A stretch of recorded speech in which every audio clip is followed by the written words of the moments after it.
Ahora vamos a comenzar con este lado, ¿eh? Que sería Sí, todo este lado, ¿eh? Ja, lite nos.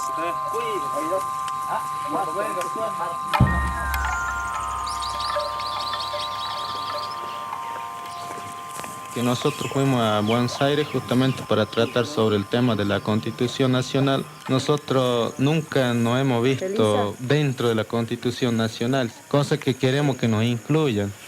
Upa, qué bien, y es borde, la boca, sí.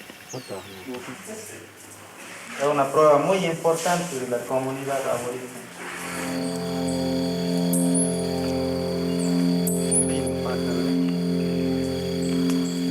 Sin ningún miedo. Parece que no entiende de que estamos compartiendo el bosque justamente con él.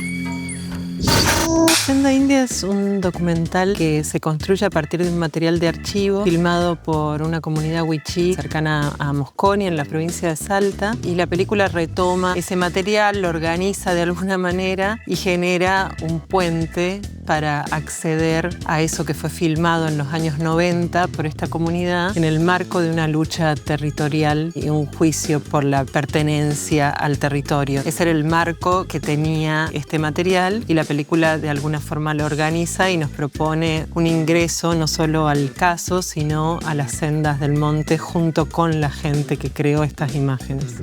El disparador para contar esta historia fue justamente ver algo de estos materiales con los que se construye la película. Cuando yo era estudiante de cine, me enviaron un par de VHS con parte de estas imágenes, que eran sobre todo el recorrido por el monte de esas personas. Trabajando después en la zona, quise entender el contexto de esas imágenes, sobre todo cuando estaba haciendo el guión de Jusek, que es mi segunda película de ficción. Quise entender un poco más el contexto de esas imágenes y ahí fue el origen de ingresar en este proyecto. Con un recorrido al archivo, pero un recorrido también, un ingreso al monte, tratar de percibir de manera sensorial y sensible qué son lo fundamental de los reclamos territoriales indígenas, en particular de esta comunidad que filmó en el momento en el que estaban generando las pruebas para el juicio. Entonces estos materiales también forman parte de eso, están nutridos un poco de ese juicio y forman parte de ese momento donde se tenían que generar las pruebas y los argumentos. Entonces, de alguna manera, esos argumentos tienen que ver mucho con el territorio y fundamentalmente con el monte. La estructura de Senda es primero entender una cuestión histórica, que las luchas indígenas están muy vinculadas a los procesos políticos históricos del país. Hay algo de eso como primer contexto,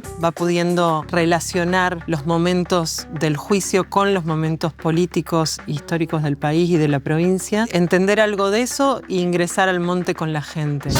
Senda, al ser una película que fue encontrando una forma muy diferente a la que tenía inicialmente, cuando apareció el gran material de archivo que había guardado y custodiado la comunidad todo este tiempo y generado además, tomé la decisión de que la película sea un puente para ver esos materiales. Y hay algo de la fascinación que a mí misma me provocaba verlos y que quería como transmitirlo, tener la sensación de estar viendo algo directo. Entonces terminó siendo una película de montaje y el guión se fue construyendo de alguna manera durante el montaje, pero un montaje que llevó mucho tiempo, como muchos procesos, primero míos como directora y guionista, porque yo vengo de la ficción, entonces fue también pensarle una estructura narrativa que estaba vinculada al material, pero que también narre y que extraiga del material su voluntad narrativa también de alguna manera. Llevó mucho tiempo como ese proceso, que fue un proceso de película de guionado en la edición, digamos, de alguna manera. Pero bueno, para llegar a la mesa de edición con una estructura y un trabajo ya previo y continuar ahí generando la narrativa, ¿no?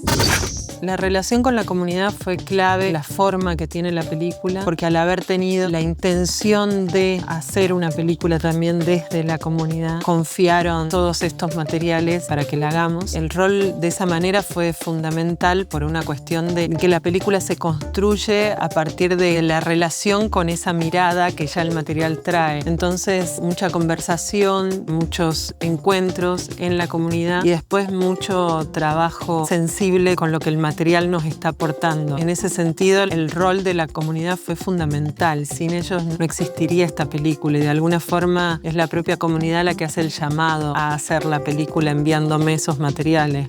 El recorrido de la película sobre todo está siendo muy interesante acá, en nuestro territorio. En el exterior tuvo algunos festivales, pero tampoco es que tuvo tanta participación, pero porque me parece que es un material que realmente se comprende desde acá. Me gusta mucho este momento en el que estamos presentándolo en Buenos Aires, que muchas veces lo que uno siente es que se siente alejado de estas temáticas vinculadas a los territorios periféricos del país y sobre todo a la cuestión indígena. Y lo que venimos sintiendo en estas proyecciones, que fueron muy lindas en la ciudad, es como un acercamiento a estos temas. La película está construida por este material filmado por las propias personas de la comunidad. Hay un humor, hay una frescura, hay algo que nos invita a recorrer el monte junto con ellos y hacernos de alguna forma amigos. Y eso generó un acercamiento de mundos muy precioso. Y eso se vivió mucho en las salas y fue como clave, y que había una intención ya en el material de generar eso. En eso estamos muy contentos. Después fue presentada en la propia comunidad, fue presentada en Salta. En esos contextos también tiene otro gran valor de documento propio. Entonces ahí la película puede generar estas conversaciones y reflexiones sobre el acercarse a estos reclamos desde lo más profundo, pero también se convierte en un documento propio, por ejemplo, para la comunidad.